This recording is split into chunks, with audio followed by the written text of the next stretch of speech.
खुलुमबाय स्टुडियो आं Robin Basumatary cement बियाब दुलाराय बाथौ गौथुमनि बानजायनायाव बोखावजायै लखिमपुर जिल्ला दुलाराय बाथौ गौथुमनि खुंगा ब्रैथि दौरि मावबादा खुंफुंनाया दिनै जोबथा सान मख'जाथावदि लखिमपुर जिल्ला दुलाराय बाथौ गौथुमा खुंगा ब्रैथि दौरि मावबादा हाबाफारिया 29 आरो 30 सेप्तेम्बर थामहिनबा साननैनि मेहेरगोनां हाबाफारिजों धेमाजि जिल्लानि सानजारि नोगोर सिमेन्टसापरनि सिङाव थानाय 2 नं लकलुं बर' बाथौ थानसालियाव गाजा गोमजायै फालिनाय जादों। हाबाफारि बायदि फुंबिलि समाव बाथौ आरज गाबनाय आरो बाथौ धोरोमारि फिरफिलाखौ बिरहोनाय बे हाबाफारिखौ मावफुंनो हायो लखिमपुर जिल्ला दुलाराय बाथौ गौथुम दौरि हान्जानि आफादगिरि हरिचन्द्र बसुमतारी बिथाङा।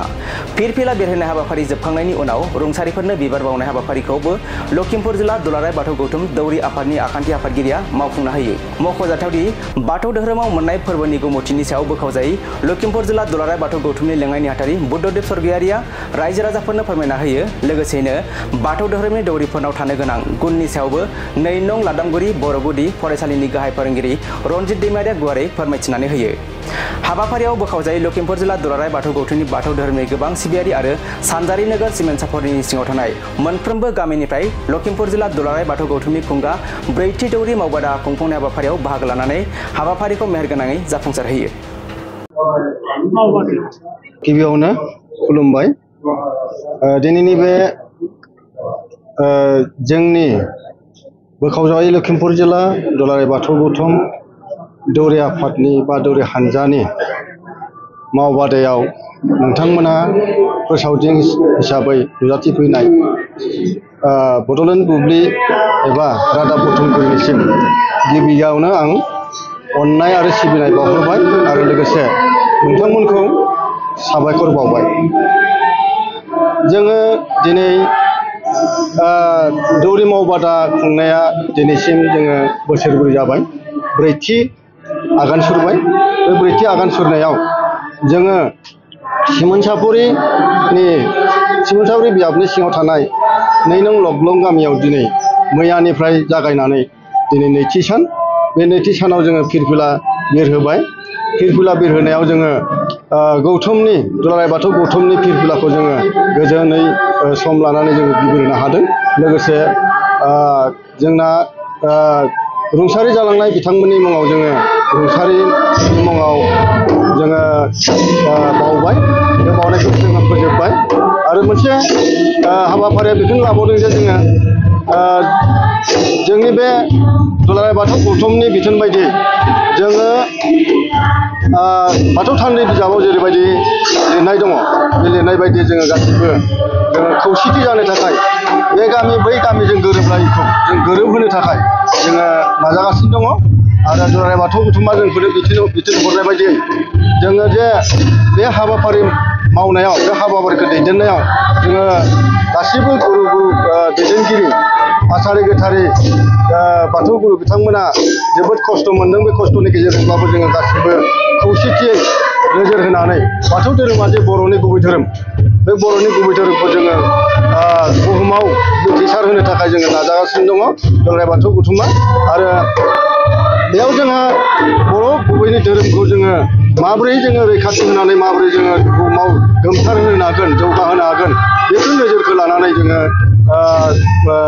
दुलाराय बाथौ गौथुमा नाजागासिनो दङ। आरो दुलाराय बाथौ गौथुमनि सिङाव थानाय गासैबो जिल्लायाव जेसेबां जिल्ला गौथुम दङ, बे जिल्ला गौथुमफ्राबो जाहाथे फोसावगासिनो दङ। दा बेखौ नोजोर होनानै जोङो दिनै जोबोद गोबां जोङो फिथाइ मोननो हाबाय। जोङो दुब्लिबारियाव फुजा होनायनिफ्राय जोङो बारग'बोनो हाबाय, न'आव फैनो हाबाय, गामि गामि जोङो थानसालि बानायनो हाबाय आरो न'खर गावबागाव न'खराव जोङो बाथौ दुमलायनो जोङो गोरों जाबाय आरो आलाय सिलाय जानाय धोरोमखौ जों खौसेथियाव लाबोफिननो हाबाय। आसार खान्थि मोनबा आसारनि खान्थिजों जोङो खौसेथि खालामनो हाबाय आरो जिल्ला गौथुमाव जेसेबां जोङो सिनायलायामोन, मिथिलायामोन, लोगोजों मिथिलायनो हाबाय। दा बेयाव आरो गोबां जों खामानि मावबावनो गोनां दङ आरो बे गोबां खामानि मावबावनो गोनाङा जोङो दैदेनगिरिफोरनिल' नङा, गासैबो गामियारि बिथांमोननिबो बिबान दङ होननानै जों सानो। जाहाथे जोंजों हेफाजाब होनानै बा जिल्ला गौथुम आरो मिरु गौथुमखौ हेफाजाब होलायनानै जोङो गासिबो खामानि मावलांनायाव जोङो आखा फाखा जालांगोन बेखौ आं रायजोफोरखौ खावलायदों। आरो दिनैनि हाबाफारिया जाहैबाय जोबथा हाबाफारि। बे जोबथा हाबाफारियाव आरो मोनसे गोजोनथाव राव आं बुंनो गोनां जागोन जे दिनै जोङो मोनसे हाबाफारि दाजाबना लानो गोनां जादों। बे दाजाबना लानो गोनां जादों जे बे गामिनिनो जरासे हाबा एबा गोथार जुलि जोङो खुंनो मोननाय जादों। जाहाथे बिथांमोनखौ जों हाबा खुंनायाव जाहाथे आफा बोराइ बाथौआ सोरजिगिरिया जाहाथे मोजाङै बिथांमोननि जिउ सोलेरखौ गोजोनै जाहाथे संसार जानायाव बा रायजो जानायाव जेबो बेले बेजे हेंथा गैयाजासे मोजाङै सोरजिलांनो हाथों, गथ' गथाय सोरजिलांनो हाथों, इयुनाव जाहाथे बिथांमोननि न'खरा गोजोनै थांना थाथों बेखौ जों हास्थायदों। आरो जोंनि बाथौ धोरोमनि ओंथियानो जादों दुलाराय बुहुमाव मिथिजानाय।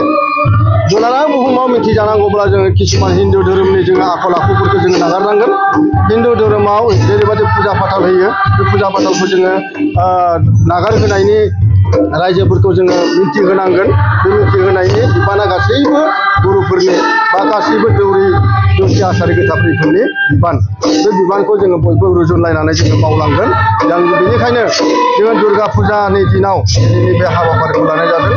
फुजा आरो धोरोमजों मा फाराग दङ बा मा ओंथि दङ बेखौ जोङो रायजोफोरनो फोरोंलांनो, रायजोफोरनो दिन्थिलांनो थाखाय जों नाजागासिनो दङ।